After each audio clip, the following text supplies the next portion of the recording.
How's it going, everyone? Got some PlayStation Plus news and updates for you guys that we should definitely go over. On top of that, I do want to give you guys a heads up on how you can get PlayStation credit right now a little bit cheaper if you want to use that towards PlayStation Plus. Obviously, you can do that. PlayStation Plus as a whole been a little bit of a controversial discussion topic. I mean, there have been good months, there have been bad months, there have been really bad months, there have been bad times with price increases and things like that, but I think what was universally agreed upon was that January was a killer month for PlayStation Plus Essential. Not so much for PlayStation Plus Extra in my opinion, but for Essential, I thought they knocked it out of the park, and today is the last day for you to take advantage of those games before February's games rotate in. So Plague Tale Requiem, Evil West, Nobody Saves the World, today is the final day for you to add those games to your library or become a PlayStation Plus subscriber to get those games. And I would even say becoming a Plus subscriber to take advantage of January's offerings might be worthwhile, given that Plague Tale Requiem still goes for like 25 to 30 bucks,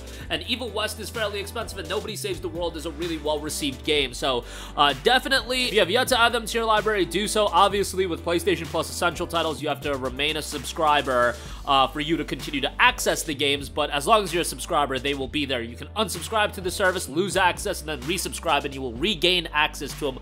Works a little bit differently than PlayStation Plus Extra. That causes a bit of confusion, where PS Plus Extra is a literal rotating catalog of games.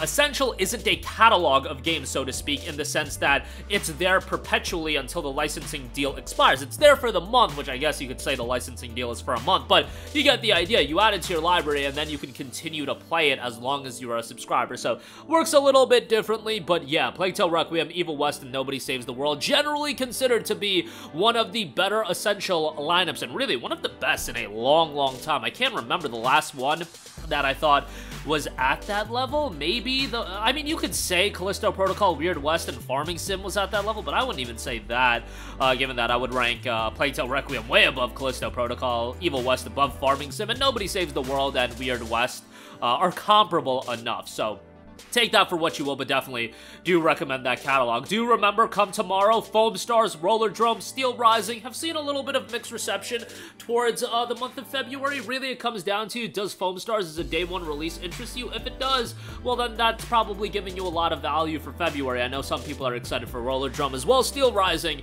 going a little bit under the radar. A cool action title from Spiders, for one of the more underrated and lesser known RPG dev studios, but it's not like it was a blowaway game by any stretch of the imagination. But that will be coming tomorrow. Also coming tomorrow, it should be noted, Spider-Man 2 will be getting a PlayStation Plus Premium game trial, the Valentine's celebration.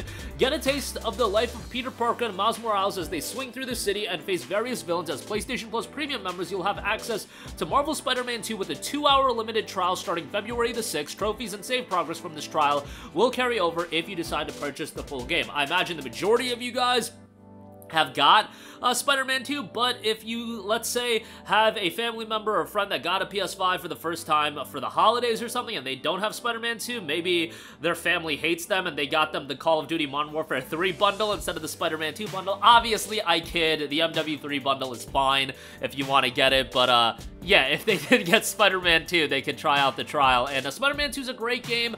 Generally, the criticism for the game is the longevity and the length of the game. Like, everybody I've talked to about Spider-Man 2, that seems to be the criticism everybody comes up with, and you know what? That's been a criticism that, you know, seemingly I've been hearing more of. Obviously, with Spider-Man 2, heard that quite a bit with Suicide Squad, of course, and then Grand Blue Fantasy. Got a little bit of that as well, with the main story being a little bit on the shorter side. But I always say I would prefer all killer, less filler, and I feel like in the case of Spider-Man 2 and Grand Blue, they went that route. Suicide Squad, I still have to give a playthrough of, but, you know, I'll let you guys know my opinions on that at a later date. 2 hours will give you a decent amount of time for the game, and I think that's perfectly fine length for a trial for a game like this, but definitely, if you have yet to play it, play it. But obviously, Spider-Man 2018, Miles Morales, play those two games first. Very much worthwhile to play those two. Spider-Man 2018 has its issues, hated the MJ sections, hated the Miles Morales sections as well in that game. And the side content was a little mid in the original Spider-Man, but for the most part, it's a great game. And Miles Morales, shorter game there as well, but that game really is all killer, no filler. So would recommend both those games, and the City That Never Sleeps DLC is decent as well. Should also be noted, Alan Wake 2 has gotten a 3-hour trial. Kind of surprised that Alan Wake 2 has gotten this lengthy of a trial, but hey, I'm all for it. And Alan Wake 2 is a game that you guys know I was super excited for. Let's just say it was not my cup of tea. And if you guys were following me leading up to the release of this game, you knew just how excited for Alan Wake 2 I was. But you know what? That's the reality of game releases. So many games come out, and some games will live up to your expectations, some games will surprise you, and some games will disappoint you a little bit. And Alan Wake 2 for me, given that my excitement level was so high, and I do take reviews into account to an extent these days before I play a game, I saw the reception, you know, 10 out of 10s, I had 90 something on Metacritic. I was like, man, I'm gonna love Alan Wake 2, and gotta be real, game did not click with me for a wide variety of reasons, but you know what, in 2023, Baldur's Gate 3 didn't click with me either, and I definitely plan on giving that game another chance at some point, but, you know, I'm one man at the end of the day. It's just my experience with Alan Wake 2. It didn't engross me as much as I thought I would, and I loved Alan Wake 1. Do not get it twisted. Alan Wake 2 just was not for me, and, you know, it is what it is. I'm gonna be honest with you guys as far as that's concerned. I definitely can understand why people like it so much from a visual standpoint, atmosphere standpoint, voice acting standpoint. Those elements are done so well, and with a survival horror game, the atmosphere, ambiance, sound design, those elements are very crucial to the overall experience, and I feel like Alan Wake 2 knocked it out of the park in that regard. But for me, it just didn't click with me as much as everybody else. And you know what? This game for a lot of people was probably not Game of the Year, but certainly a contender for Game of the Year. So take their opinion, try out the trial if you have yet to play the game.